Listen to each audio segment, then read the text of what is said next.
January 6th. Imam ka online chuku. Mama kwa me. Ya mba me blow mnoge.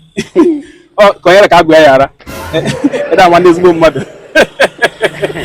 Online chuku na word ezinne na 6 January. An me dey. All Saint Anglican Church opposite Shoprite Enugu. Eba wedding venue. Ima bia no kan. Mba ma bia kan. Ama ni ma bia kan. Ke de ka do bi na go taju lodge afọ. So let's go over eri ya ebe na reception na Kubana Event Center independent layout Enugu we are there from 2 o'clock lead them till dawn ka go se go nye na ekum ke na se na ma ya da ma ndezugbo mmadu o ba nchuko okay mama ya o tagaru na mba no nke agbodogu n'olu o do ka your brother o do ka nwanne nwoke chelu Eweniwe that day mba that week aja na nke nwanne nwoke agbamakwụkwọ after sagim about that week. Sasam no ke governor sasam. Ajo ni na maro. Kano diaze. Idi mo loga ajo ni yo bu ni illegal poison kita ma nyama yegi nsobu. Abata mo fo na no te yade. Afo mo na asuka ebe na esuka gudu. Anu ka mo ogu. Do mo kama na logo ebe ni. Ori ego na aka mo. Fraji nwala ngo that week. O wa bro ba ko fo onugbu nwanne gi nwoke si na mi slow fo onugbu.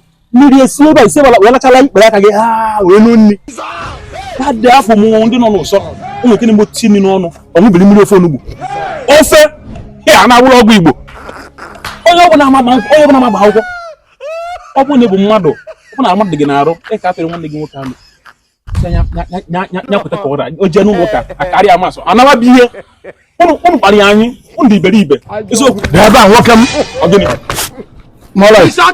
so you be badem na ise ọbụla mkpade Eweniwe Eweniwe take me in ozu so you am ngina nwanne m nwoke na-agba akwụkwọ wee kpọọ yi debe so eketi inwe anwa na-esi ebe apịam emeji nwe iwe nwa awe na kwala so nwanne nwoke kwadoro ọdụm akwụkwọ wee kpọọ yi wee debe Eweniwe so bịa ibe mi na ibe na ego okay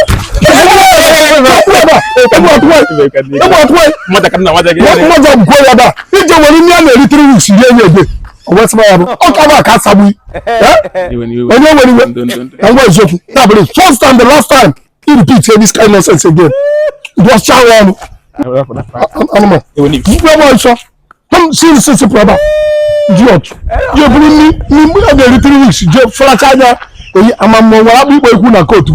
After I can't sabotage one. Oh, bueno, no, yo.